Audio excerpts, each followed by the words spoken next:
After about 1 month in the hospital, I was getting worse. The doctors told me there was no chance for me to recover and discharged me to make arrangements to die. After I was discharged from the hospital, I went back to the monastery where the other monks cared for me.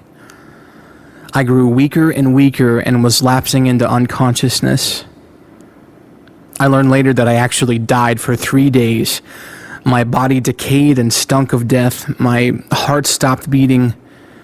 My body was prepared for cremation and was put through traditional Buddhist purification rites.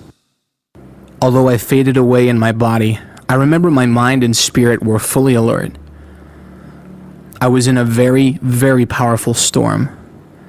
A tremendous wind flattened the whole landscape until there were no trees or anything else standing, just a flat plain. I walked very fast along this plain for some time. There were no people anywhere. I was all alone. After some time, I crossed a river. On the other side of the river, I saw a terrible, terrible lake of fire. In Buddhism, we do not have a concept of a place like this. At first, I was confused and I didn't know it was hell until I saw a demon. His face looked like the face of a lion. His body was like a lion, but his legs were like a serpent spirit. He had a number of horns on his head. His face was very fierce and I was extremely afraid. Trembling, I asked his name. He replied, "I am the King of Hell, the Destroyer." The King of Hell told me to look into the lake of fire. I looked and I saw the saffron-colored robes that Buddhist monks wear in Myanmar. I looked closer and saw the shaven head of a man. When I looked at the man's face, I saw it was Della Kansayada, the famous monk who had died in the car accident in 1983. I asked the King of Hell why my former leader was confined to this lake of torment. I said, "Why is he in this lake of fire? He was a very good teacher. He even had a teaching tape called, 'Are You a Man or a Dog?' which had helped thousands of people understand that their worth as humans is far greater than the animals." The King of Hell replied, "Yes, he was a good teacher, but he did not believe in Jesus Christ. That's why he is in hell." I was told to look at another person who was in the fire. I saw a man with very long hair wrapped on the left-hand side of his head. He was also wearing a robe. I asked the King of Hell, "Who is this man?" He replied, "This is the one you worship, Gautama, Buddha." I was very disturbed to see Gautama in hell. I protested, "Gautama had good ethics and good moral character. Why is he suffering in this lake of fire?" The King of Hell answered me, "It doesn't matter how good he was. He is in this place because he did not believe in the eternal God." I then saw another man who looked like he was wearing a soldier's uniform. He had a large wound on his chest. I asked, "Who is this man?" The King of Hell said, "This is Aung San, the revolutionary leader of Myanmar." I was told, "Aung San is here because he persecuted and killed Christians, but mostly because he didn't believe in Jesus Christ." I looked and saw another man in the lake of fire. He was a very tall man and was dressed in military armor. He was also holding a sword and a shield. This man had a wound on his forehead. This man was taller than any person I have ever seen. The King of Hell said, "This man's name is Goliath. He is in hell because he blasphemed the eternal God and his servant David." I was confused because I didn't know who either David or Goliath were. The King of Hell said, "Goliath is recorded in the Christian Bible. You don't know him now, but when you become a Christian, you will know who he is."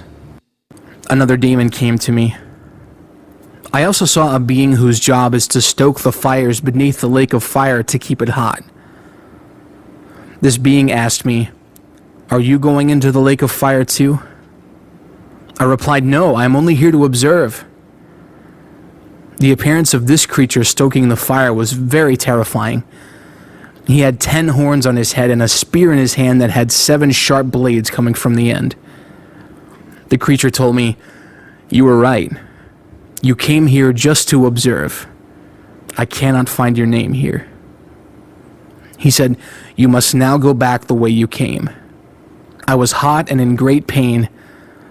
Finally, after walking for about 3 hours, I came to a wide road. I walked along this road for some time until I came to a fork. One road going off to the left was wide. A smaller road went off to the right-hand side. There was a signpost at the fork saying that the road to the left was for those who do not believe in the Lord Jesus Christ. The smaller road to the right was for believers in Jesus. I was interested to see where the larger road led, so I started down it. There were two men walking about 300 yards ahead of me. I tried to catch up with them so I could walk with them, but no matter how hard I tried, I couldn't catch up. So I turned around and went back to the fork in the road. I continued to watch these two men as they walked down the road away from me. When they reached the end of the road, they were suddenly stabbed. These two men cried out in great pain. I also cried out when I saw what happened to them. I realized the bigger road ended in great danger for those who traveled down it. I started walking down the believer's road instead. After traveling for about 1 hour, the surface of the road turned to pure gold. I then saw a man standing in front of me. He was wearing a white robe. I also heard beautiful singing. Oh, it was so beautiful and pure. It was much better and more meaningful than the worship we have in churches here on earth. The man in the white robe asked me to walk with him. I asked him, "What is your name?" But he did not answer. After I asked his name 6 times, the man answered, "I am the one who holds the key to heaven. Heaven is a very, very beautiful place. You cannot go there now, but if you follow Jesus Christ, you can go there after your life is finished on the earth." The man's name was Peter. Peter then asked me to sit down, and he showed me a place to the north. Peter said, "Look to the north and see God create man." I saw the eternal God from a distance. God spoke to an angel, "Let us make man." The angel pleaded with God and said, "Please don't make man. He will do wrong and will grieve you." But God created man anyway. God blew on the man, and the man came to life. He gave him the name Adam. Then Peter said, "Now get up and go back where you came from. Speak to the people who worship Buddha and who worship idols. Tell them they must go to hell if they don't change. Those who build temples and idols will also have to go to hell. Those who give offerings to monks to earn merit for themselves will go to hell. Those who chant and give life to the idols will go to hell. All those who don't believe in Jesus Christ will go to hell." Peter told me to go back to earth and testify about the things that I had seen. He also said, "You must speak your new name. From now on, you are to be called Paul, who came back to life." I didn't want to go back. I wanted to go to heaven. Angels opened a book. First, they looked for my childhood name in the book, but they couldn't find it. Then they looked for the name I had been given when I entered the Buddhist monkhood, but it wasn't written in the book either. Then Peter said, "Your name is not written here. You must return and testify about Jesus to the Buddhist people." I walked back along the gold road. Again, I heard beautiful singing, the kind of which I have never heard before or since. Peter walked with me until the time I returned to earth. He showed me a ladder that reached down from heaven to the sky. The ladder didn't reach down to earth, but it stopped midair. On the ladder, I saw many angels, some going up to heaven and some going down the ladder. They were very busy, and I asked Peter, "Who are they?" Peter answered, "They are the messengers of God. They are reporting to heaven the names of all those who believe in Jesus Christ, and the names of those who don't believe." Peter then told me it was my time to go back. The next thing I was aware of was the sound of weeping. I heard my own mother cry out, "My son, why did you leave us now?"